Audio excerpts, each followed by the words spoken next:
Welcome to pen drive study. வெகு விரைவில் இந்த குரூப் 2 1 2A நோட்டிஃபிகேஷன் வரப்போகுதுங்க. அதுக்கான ஸ்ட்ராட்டஜி எப்படி ஈஸியாக அப்ரோச் பண்ணலாம் அப்படின்றது தான் பார்க்க போகிறோம். அதுக்கு முன்னாடி நம்ம சில கம்பேரிஷன்லாம் தரோங்க, சரிங்களா? இந்த topic wise general study previous year question,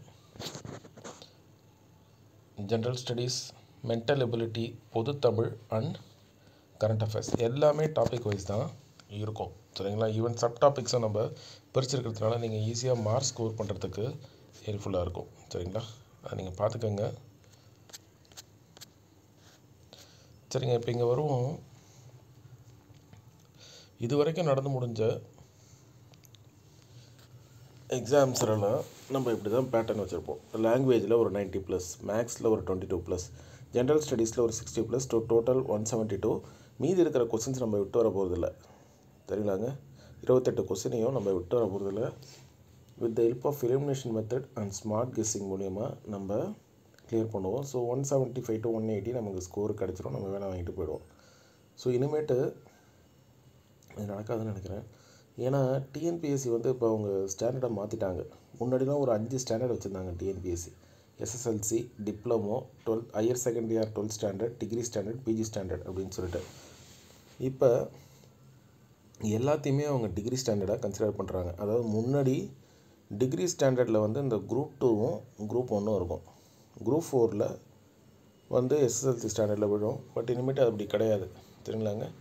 purely எல்லாமே டிகிரி ஸ்டாண்டர்ட் தான். அதே மாதிரி அவங்கள சிலபஸில் அவங்க தெளிவாக சொல்லிட்டாங்க. என்ன சொல்லியிருக்காங்கன்னா, பொது தமிழை பொறுத்த வரைக்கும் அந்த யூனிட் 7 மட்டும்தான் 6 to 10th ஸ்கூல் புக்லேருந்து கேட்போன்னு போட்டிருக்காங்க ஒழிஞ்சு மொத்தமாகலாம் போடல. அதனால் அவங்க வந்து வெளியில் போவாங்க, அவங்கள நம்ம கேள்வி கேட்க முடியாது, நம்ம தான் ப்ரிப்பேர் பண்ணிக்கணும், சரிங்களாங்க? பட் நம்மக்கிட்ட இருக்க சோர்ஸ் நம்ம அப்படியே புக்கை அடுக்கிக்கிட்டே போக முடியாது, அந்த ஒரு விஷயம் இருக்குல்ல. இப்போ அவங்க இந்த புக்லேருந்து கேட்பாங்க, அடுத்ததில் வேறு புக்லேருந்து கேட்பாங்க. அதனால் நம்ம புக்கை தேடிக்கிட்டு உட்காந்துருக்க முடியாது ஒவ்வொரு வாட்டியும். ஆனால் நம்ம என்ன பண்ணணுமோ அதே பார்த்துருப்போம். ஒன்றும் இல்லை, school book previous year question அவ்வளோதான். அதை பார்த்துட்டு போங்க. ரிவிஷன் அது இந்த நடந்து முடிஞ்ச குரூப் 4ல் உங்களுக்கு தெரிஞ்சிருக்கும்.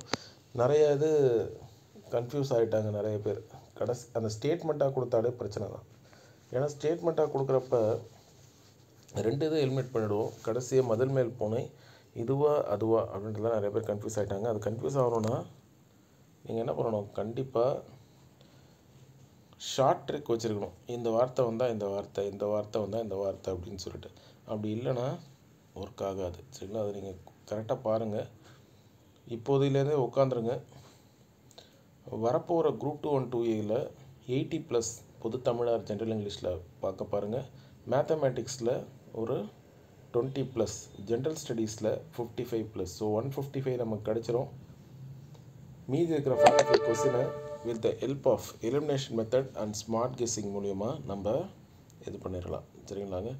அதான் இனிமேட்டு டிஎன்பிஎஸ்சி எக்ஸாம்ஸ் எல்லாத்துலேயுமே வந்து இந்த elimination method and smart guessing தான் உங்களுக்கு மேஜர் ரோல் ப்ளே பண்ணும். அதான் 4 ஆப்ஷன் இருக்கும். நம்ம கிட்ட இருக்கிற தரவுகள், நம்ம ப்ரீவியஸ் இயர் கொஸ்டினில் கிடைச்ச நமக்கு விஷயங்கள், அதை வச்சு நம்ம ஆன்சரை கொண்டு வரணும், அவ்வளோதான். இதுதான் விஷயம். இப்போ அனலிட்டிக்கலாக கொண்டு போயிட்டாங்க, பார்த்துக்கோங்க. ஏன்னா 2 ஸ்டேட்மெண்ட் கொடுத்து இது தப்பாக கரெக்டானா நம்ம உடைய 4 ஸ்டேட்மெண்ட்றப்ப அது கன்ஃபியூஷன் தான். ஸோ அதனால் இப்படி தான் இருக்க போகுது. அதனால் எல்லாமே கொஞ்சம் இதை மைண்டில் வச்சுக்கிட்டு படிக்க. அதே மாதிரி எக்ஸாம் ஹாலில் போய் உட்கார, இப்போ நீங்கள் குரூப் 2 1 2 எக்ஸாம் ஹாலில் உட்கார்றப்ப இதுதான் உங்கள் மைண்டில் இருக்கணும். ஐயோ 90+ கிடைக்கலையே, வேலை கிடைச்சிடாதா அப்படின்னா மீதியும் போயிடும். அதனால் இந்த பேட்டர்னுக்கு வாங்க. 80+, 20+, 55+, சேஃபஸ்ட் மூவ். இது மாதிரி தான் இனிமேட்டு ஃப்யூச்சரில் இருக்கக்கூடிய குரூப் 4, நெக்ஸ்ட் இயர் நடக்க போகிற குரூப் 4 எல்லாமே இந்த பேட்டர்னில் தான் இருக்கும். அதே மாதிரி இனிமேட்டு ஜென்ரல் ஸ்டடீஸை ஆவரேஜாக படிக்கிறத நிப்பாட்டுங்க. ஜென்ரல் ஸ்டடீஸும் equivalent to language paper, maths paper மாதிரி நாங்கள் கண்டிப்பாக டாபிக் வைஸ் படித்து தான் ஆகணும். ஒவ்வொரு டாப்பிக்கையும் எடுத்து அதில் இருக்கிறத படித்து அதில் நோட்ஸ் எடுத்து அதில் ஷார்ட் லிங்க்ஸை க்ரியேட் பண்ணுங்கள், சரிங்களா? அதுக்கு உங்களுக்கு இந்த பிடிஎஃப் வந்து மேஜர் ஹெல்ப் பண்ணும், சரிங்களா? ஒவ்வொரு டாப்பிக்காக நம்ம இண்டிவிஜுவலாக நம்ம பிரித்து வச்சுருக்கோம் பாருங்கள். ஒவ்வொரு டாப்பிக்காக எடுங்க, இண்டிவிஜுவலாக நோட்ஸ் எடுங்க. தனி கம்பல்சரி ஒவ்வொரு சப்ஜெக்ட்டுக்கும் ஒரு நோட்டு போடுங்க. History, INM, geography, polity, economy, unit 9, சயின்ஸ்லேயே ஃபிசிக்ஸ், கெமிஸ்ட்ரி, பயாலஜி எல்லாத்துக்கும் தனித்தனி நோட்டு போட்டு எழுதுங்க. ரிவிஷன் நோட்ஸை ப்ரிப்பேர் பண்ணுங்கள். இப்படின்னா இப்படி அப்படிங்கிறது கண்டிப்பாக உங்கள் மைண்டில் இருக்கணும். அப்போ தான் உங்களுக்கு வேலை கன்ஃபார்ம் ஆகும் வரக்கூடிய குரூப் 2 and 2A. சரிங்களா? அது பார்த்துக்குங்க.